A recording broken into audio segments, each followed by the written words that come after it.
Hey folks, welcome back to part 2 of basic Twitter functions. Coming back, we're still here at the main home screen for Twitter. Just a little refresher that I'm looking at our timeline right now, which is basically an overview of who we are following and what they are saying. Kind of like your news feed on Facebook with what all of your friends are saying. That's your timeline. Now, just a little bit of a refresher, I was going to take you mentions. These are mentions. I was having a conversation, a public conversation back and forth with my friend Jessica. We were talking about the iPhone and so on and so forth. So I said something, she responded, and it came through as a public reply or a mention. So she mentioned me in the post. So I was going back and forth between her. One of my friends gave me a smiley face. So basically back and forth. With timelines, like if I wanted to say something to this gentleman that posted something about a YouTube video, I could hit reply. That was an awesome video. And then if I were to hit tweet, I'm not going to do it because I didn't see the video, but if I was to hit tweet, that would go to him, and when he signs in, if he was to go under mentions, he would see that I mentioned him in a tweet. Going back, retweets, basically retweets by you. If I like something, I can choose to retweet it, and the way that you would do that is if you see something that you wish to retweet or basically tweet over to your followers, you would just hit the retweet button and it would tweet out to your timeline, and then basically it would show like this. This would show up in your timeline. So it would show the original poster of the content, and it'll show that it was retweeted by whoever retweeted it, meaning me. So basically you can also check and see if any of our tweets have been retweeted. Basically somebody retweeted my tweet, one more follower to 500 followers on September 25th. And if we click on the little arrow over here, it'll actually show us more information. It was retweeted by Christina Yeh. So my friend Christina retweeted my tweet, one more follower to 500. Now another thing about searches and lists. If you come over to searches, let's say you want to search for, this is great for real estate related stuff as well. Let's say you have someone on Twitter that's looking to obtain information about buying a home or selling their home. If you were to type in, let's say, real estate, you can go ahead and choose save this search so you can always come back to it. So real estate blueprint, check out these green real estate products, real estate blueprint, real estate overview, investment real estate, foreclosure deals, so on and so forth. So you never know, if you're searching, if you just search for the topic real estate, you might have something. In terms of real estate, I'm looking for the best way to sell my home. Well, then you could, I'll follow, see over here, Remax, it's suggesting I follow them. So I'm going to go ahead and follow them. These are popular results for real estate.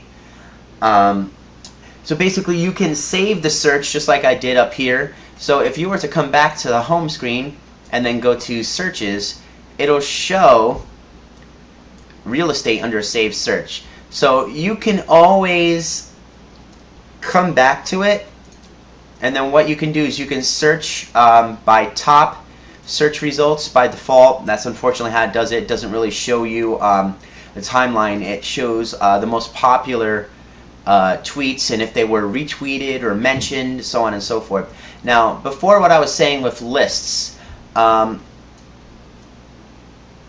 with lists, let's say you have specific followers. Coming back here, if I go to my home page here, it'll show who I'm following and who's following me. So if I click on followers, see, I have a couple more people that decided to follow me since the last video, so I'll go ahead and return the love and follow them. Now, Rob is following me, and let's say I want to add Rob to the Remax list. So I'm going to come over here to the little drop down, add to list. I'm going to create a new list.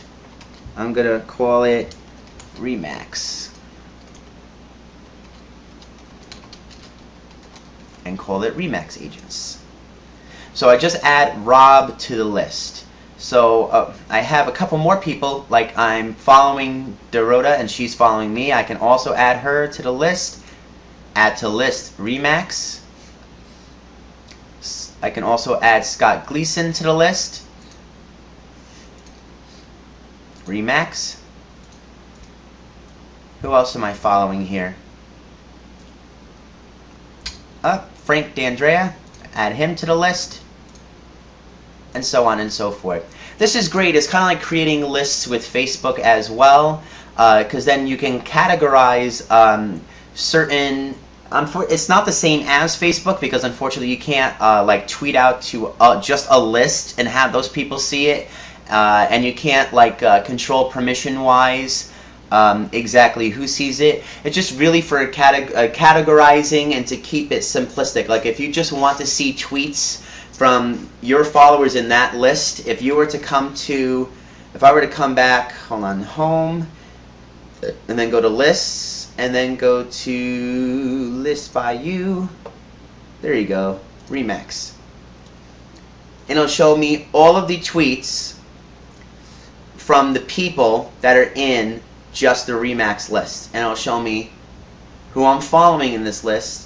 It'll also show people. You can also follow a list instead of an actual person. So if you just want to see the tweets from people in the actual physical list, you can follow a specific list. And if you keep on coming back to that list, you'll just see their tweets.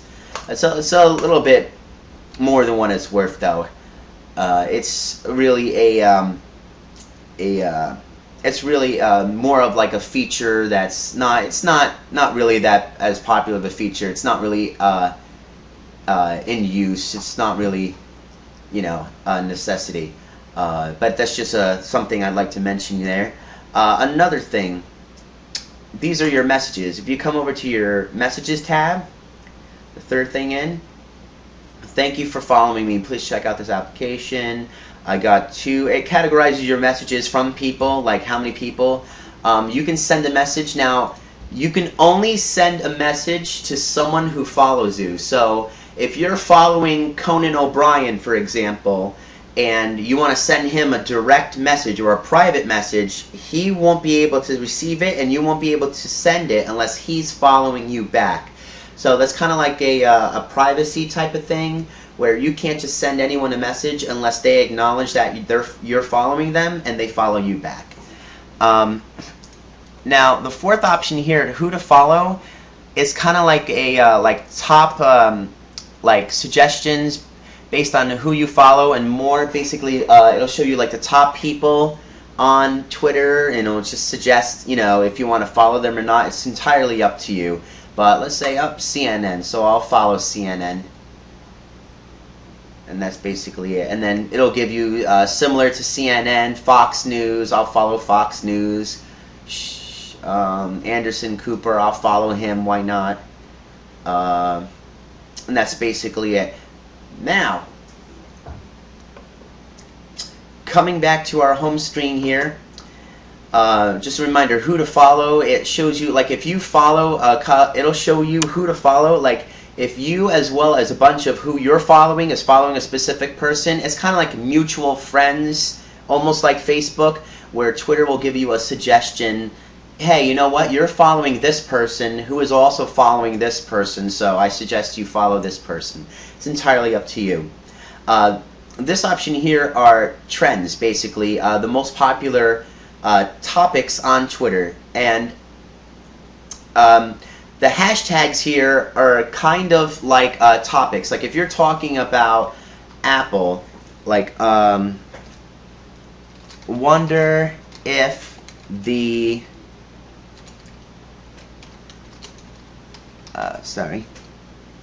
wondering if the Apple iPhone 4S is any good.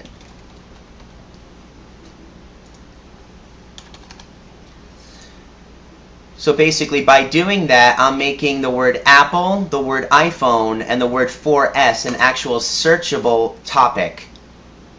And it'll show me relevant results based on what I am typing or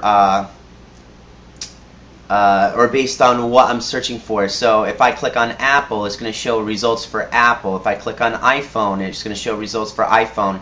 So when you put a hashtag or like a pound symbol, it makes what you're typing directly after that symbol. Now, it doesn't support spaces or certain other characters such as like dollar signs, stuff like that.